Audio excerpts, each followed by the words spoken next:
Alert, alert, mall shooter arrested. Taken into custody. This is 20-year-old Ahmed Awad.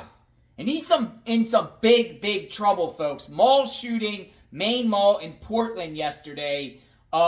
His photo was out there. Everyone was looking for this guy with the braids. But guess what? I'm about to show you his mugshot after he got arrested. Check it out. He tried to conceal his identity.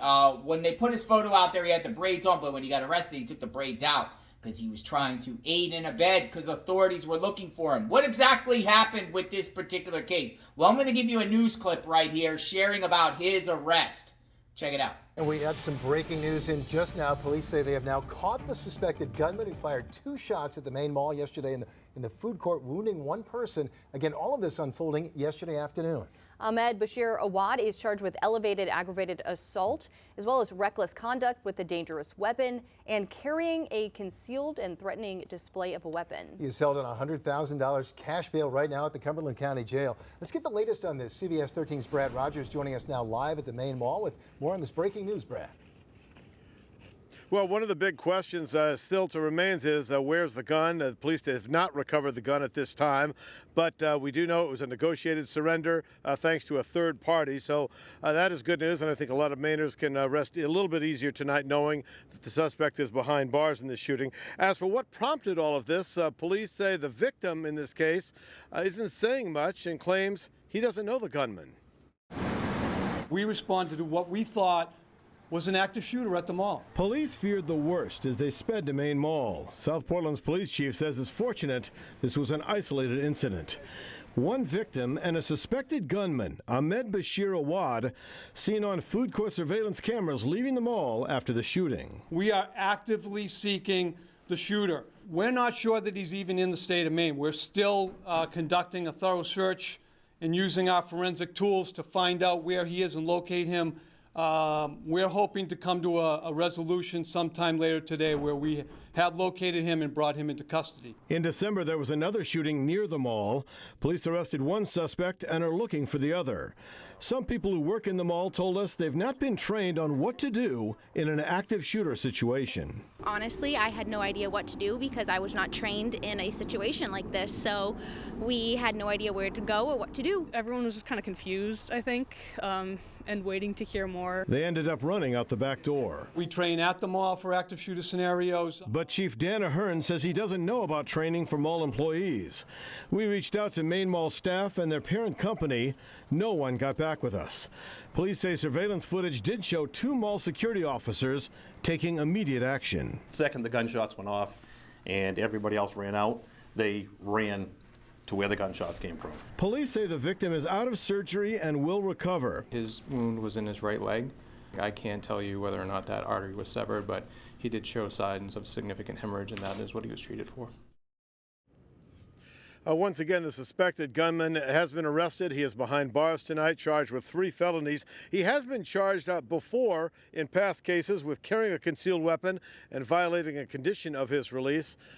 We still do not know where the gun is that was used in the shooting.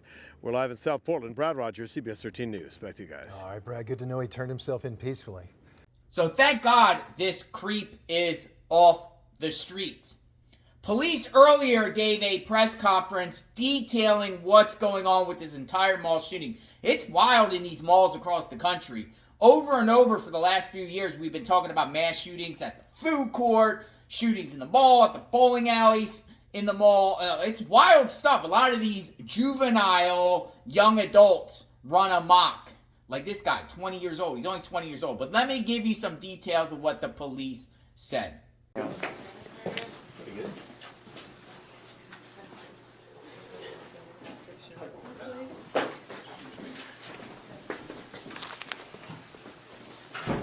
Anybody want me to do anything preliminary before we start? No? Okay, thank you everyone for coming. My name is Dan Ahern, A-H-E-R-N. I'm the police chief here in South Portland. Approximately 3:40 p.m. yesterday, Portland Regional Dispatch received several 911 calls for a shooting at the mall near the food court with 1 person injured. All South Portland officers responded to the mall immediately. First units entered the food court and found one male who had suffered a gunshot wound to the upper leg. Mall security staff had already applied a tourniquet to his leg with follow-up care and transport by our South Portland fire paramedics. I'm going to let Fire Chief Selberg speak a little bit about the care of that individual at the time. Thank you, Chief. Phil Selberg, that's spelled S-E-L-B-E-R-G. I'm the fire chief for the city of South Portland. What we've learned over the past few years, tragically, is how important it is for EMS providers to make very fast contact with patients who have been involved in shootings. And all I can say is what the response was yesterday was absolutely textbook. Patrol officers immediately engaged to create a safe corridor for our EMS providers, which provided immediate access for those folks to get in, provide treatment, stabilize a critical patient, and get them delivered to tertiary care at Maine Medical Center, which was definitely life-saving. So I'd like to commend all of the responders from yesterday.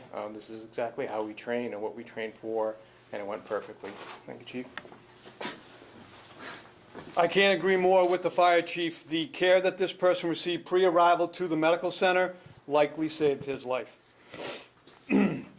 Upon our arrival, we quickly determined that this was an isolated incident between two individuals and not a mass casualty incident, which we all suspected when we were arriving to the mall. Officers began a slow, methodical search of the mall for the suspect. Upon our investigation, we determined through view of video surveillance that the shooter had likely left the mall via the front entrance to the food court. We also believe that he may have entered a silver-colored four-door sedan. We're tracking down that vehicle as we speak. Search operation transitioned to an orderly evacuation of the mall. Staff was instructed per their policies and practices to safeguard themselves inside their businesses, lock and not come out until told to do so by law enforcement. Once the mall was fully evacuated, we terminated the search operation and returned the mall to staff at approximately 7:30 p.m. Several people need to be commended and thanked for the response to the mall yesterday, for what everyone first and initially thought was an active shooter at the mall. Not only our officers and our firefighters heroically responded there immediately, but I also want to thank our law enforcement partners that responded to assist us in this operation. This is a very, very difficult operation. As you can imagine, that mall is huge, largest mall in Maine. It took a long time, a lot of effort, and a lot of staff to secure that scene, to lock it down, and to make it safe for everyone. Portland Police Department, Scarborough Police, including Scarborough Fire that came with their command van that was instrumental in securing the scene. Cape Elizabeth, Gorham, Westbrook, Yarmouth, Cumberland County Sheriff, Brian Pellerin, instrumental. He came with his SWAT team, and when he arrived, he said, "Chief, what do you need and what can I do?" Everyone that responded yesterday came to me, or the fire chief, and said, "What do you need? What can we do?" State Police, FBI, ATF. We had ATF agents blocking entrances to the parking lot of the mall because that's what we asked them to do. When they said, "What can we do and how can we help?" that's what we needed. There are 15 separate entrances to the mall from the parking area. That's 15 bodies that we need to secure that mall from anyone entering into a very dangerous place. That's a lot of people. That's 3 times our daily staff. We could not have done it without that law enforcement efforts by our partners. Again, can't say enough about their response. Our officers, firefighters, incredible to watch them. Both the fire chief and I were in the command post for most of the night. We were working on the unified command, which, as the fire chief said, that's how we train. We are trained, unfortunately, to respond to these incidents at the mall. We train with mall staff. Mall staff did exactly what they're trained to do. This incident, we were very fortunate that it was an isolated incident, but we responded to what we thought was an active shooter at the mall. And so did every other law enforcement officer that was responding there. 295, 95, lights and sirens, state police, everyone was going to that mall to help us yesterday, and again, I can't thank them enough. Anyone that has information about this incident is encouraged to contact Lieutenant Chris Todd here at the South Portland Police Department. We are actively seeking the shooter. We have identified him. We know who he is. We're still trying to locate him and bring him into custody. Is the public safe? Yes, the public is safe. It's hard to say, well, how can he be safe? How can the public be safe if he's not in custody? Well, we're not sure that he's even in the state of Maine. We're still conducting a thorough search and using our forensic tools to find out where he is and locate him. We're hoping to come to a resolution sometime later today where we have located him and brought him into custody. Then, yes, absolutely, the community will be absolutely safe. But we don't think that anyone should be worried that he's, roaming around here in the city of South Portland. However, he should be considered armed and dangerous if you do encounter him. We're asking if you have information to contact Lieutenant Chris Todd. I will take some brief questions. I have to be in Portland at 11 o'clock, but if you have any, I'll take them now. I think people really want to know the relationship between the suspect, the victim. Was it two guys that knew each other, got into a fight in the bathroom, and is it drug related? Well, according to the victim, we did a interview of him, and he's stating that he doesn't know this person. And what's the update on the victim? The victim is out of surgery and doing well. Some mall employees were saying there was a lot of confusion, obviously, yesterday. Was there any announcements that went out to evacuate, anything like that, do you know? Announcements to whom?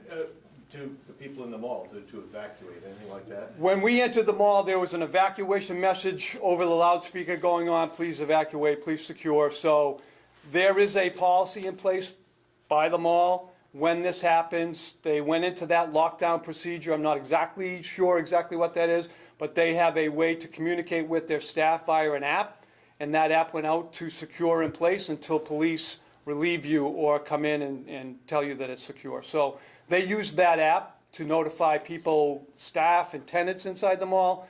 But we reviewed video surveillance of the food court, and when that shots rang out, people were fleeing, as you would imagine. So when officers were responding there, we were encountering several people fleeing the mall. Very, very difficult situation. Was the gun recovered? We do not have a recovery of the gun.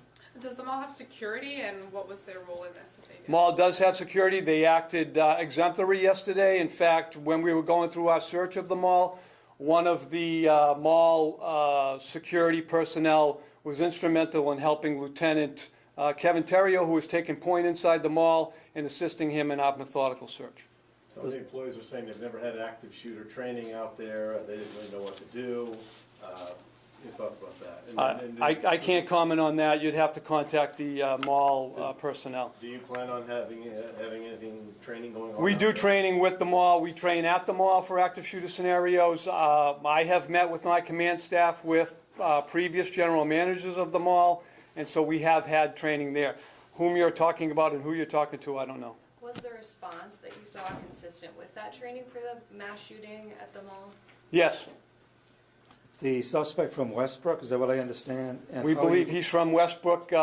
We recently encountered him here in the city of South Portland. We believe he's last living out of his car. Why do you think he's out of state? How are you trying to track him down there? We're using law enforcement tools, and we're trying to use those tools to locate him. Are you naming the suspect? We have named the suspect in a press release already. What has the victim been able to tell you that might help? The victim is not telling us very much. Can you, maybe one of you two can talk about the victim's status? Like, was it a bad wound, I'm assuming? It says life-saving procedure taken. Does it hit like an artery or anything? Sure. So for traumatic events, definitive care is surgery. So pre-hospitally, we have a few tools that we can use to control bleeding. Those were utilized yesterday. His wound was in his right leg. So a major artery does run through his right leg. I can't tell you whether or not that artery was severed, but he did show signs of significant hemorrhage, and that is what he was treated for. Do you know how he's doing right now? I don't. You'd have to talk to Maine Medical Center for that. What is the age of this victim, roughly? I don't know that off the top of my head, sir. I'm sorry. Chris, do you know? Lieutenant Chris Todd. He's in his late 20s. And I'll address, I think you asked about the mall security. I was one of the first ones through the door, just by happenstance, because I was out in that area. And I've reviewed all the mall security footage from when this happened, and there were two employees, mall security officers, the second the gunshots went off and everybody else ran out, they ran to where the gunshots came from. And when I got there, there were 2 of them, and they were providing immediate medical care to the victim, tourniquet, whatever else, and they helped stabilize them and make the condition a lot better for when fire rescue got there. So they did help. And another thing, just to touch on, somebody asked about training. We train at the mall. Like, we go out in our tactical teams and we train at the mall, but as far as what the mall does with their employees, I think that's kind of what the chief was trying to get at. We have no idea what they do. We train ourselves out there, so we're ready for this kind of stuff. Is it accurate to say this happened in the bathroom, the common bathroom there? Yes. Yep. Do you think that this could spur some sort of collaboration between you and mall staff for future events? Yes, we will learn from these events, as we always do, and we will endeavor to train with our mall partners there. What hasn't been asked is we will be seeking a charge of elevated aggravated assault with further charges to come, possibly once the DA reviews this case. Where does this suspect have any ties? You said out of state, but do you know where? I don't know about any out-of-state ties, but last known Westbrook. You mentioned you encountered the suspect previously. Do you have a history with him? Does he have a history with other police departments nearby? Yep, so the only history we have with him was a recent incident where we were patrolling our lots out in the west end. There was a parked car there, and we encountered him, and we identified him through what we call an FI check. Is he believed to be alone and no one's helping him escape, or? I'm not going to answer that question right now. Anything else? If we have further questions, our communications director, Shara D., excellent at answering everyone's questions. I know that you all work well with her, so if you have additional questions, you can reach out to her and we can update our answers and whatever more information we have as the day unfolds. Everybody good? All right, thank you. Go right to that door. I got it.